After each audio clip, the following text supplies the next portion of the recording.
ambassador to the United Nations told the Security Council on Saturday that the United States is locked and loaded, ready to launch another military strike if the Syrian government ever uses chemical weapons again. "I spoke to the president this morning, and he said, if the Syrian regime uses this poisonous gas again, the United States is locked and loaded," Nikki Haley said at an emergency UN Security Council meeting called by Russia after the U.S.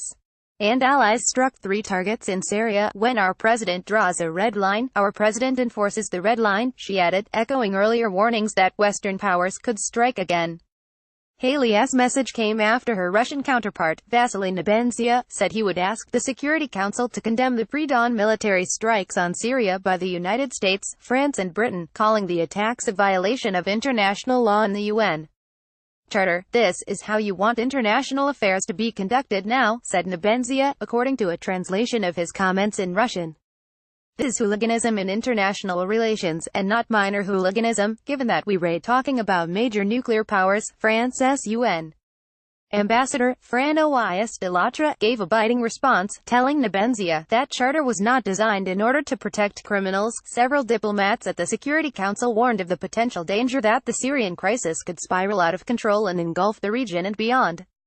But one major worry appeared to ease, that the coordinated attacks by the United States, France and Britain late Friday could have set off a direct confrontation with Syria's most powerful military partner, Russia. At the Pentagon, the director of the Joint Staff, Lieutenant Gen.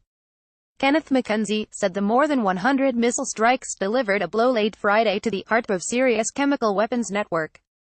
He acknowledged, however, that Syria retained residual capacity, but gave no details on the scope of what could be left. The strikes were seen as a middle ground between a limited and largely symbolic strike, such as last year's the U.S. missile attack, and a large-scale assault that could either destroy Syria's chemical weapons or weaken Bashar Assad's grip on power.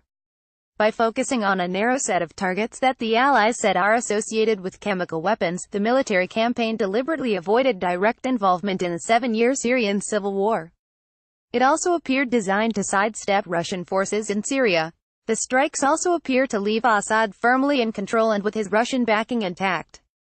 The suburban Damascus area targeted in the suspected chemical attack last Saturday was among a dwindling number of rebel-held areas as Assad expands his control. Russian military assistance since 2015 has allowed Assad to break a stalemate with the rebels, some of whom are backed by the United States. The Pentagon said a barrage of more than 40 Syrian surface-to-air missiles had no material effect on the Allied attack, which McKenzie said struck their targets. None of the more sophisticated air defenses that Moscow has positioned in Syria were employed, he said.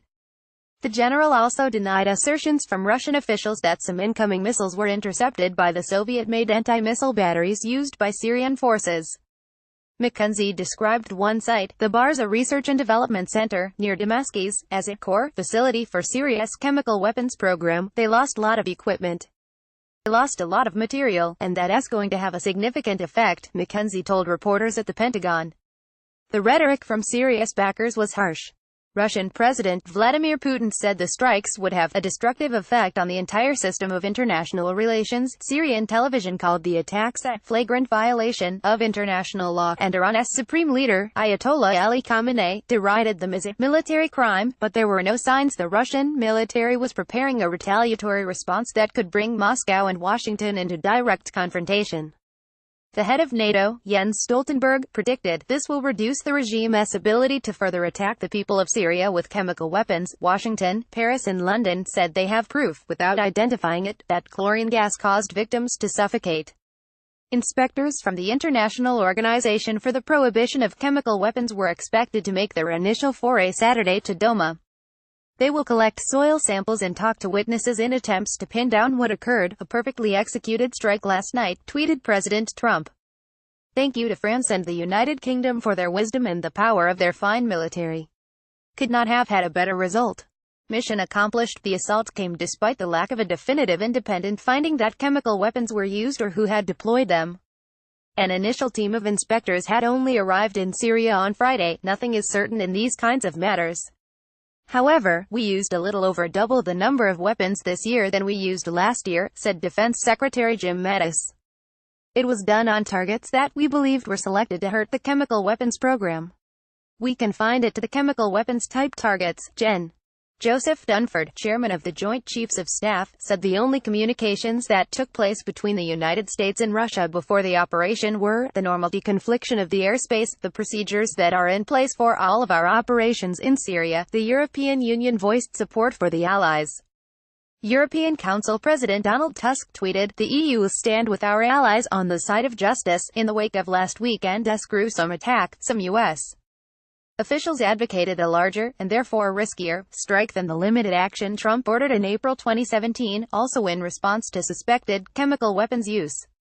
That attack involved 59 Tomahawk missiles fired from 2 U.S. warships in the Mediterranean Sea. It fulfilled Trump's vow that chemical weapons are a red line that he, unlike his predecessor Barack Obama, would not allow Assad to cross. But the airfield targeted by the Pentagon resumed operations shortly after the attack and, according to Western intelligence assessments, chemical attacks resumed. Since last year's strike, multiple chemical attacks have been reported in opposition areas, most of them involving chlorine rather than the nerve agent sarin, as was used in 2017, suggesting the government may have adjusted its tactics. Russia's military had threatened to shoot down any U.S. missiles that put Russian lives at risk. Russia could also fire at the launch platforms used, potentially U.S. planes or ships. Russian officials had said U.S. and Russian military staffs remained in contact regarding Syria, even as Russian media carried stories in recent days about the potential outbreak of World War III as a consequence of a U.S. airstrike against Assad. The Washington Post's Louisa Lovelock in Beirut, Anton Troyanovsky in Moscow, Simon Denyer in Beijing, and Brian Murphy and Paul Zana in Washington contributed to this report.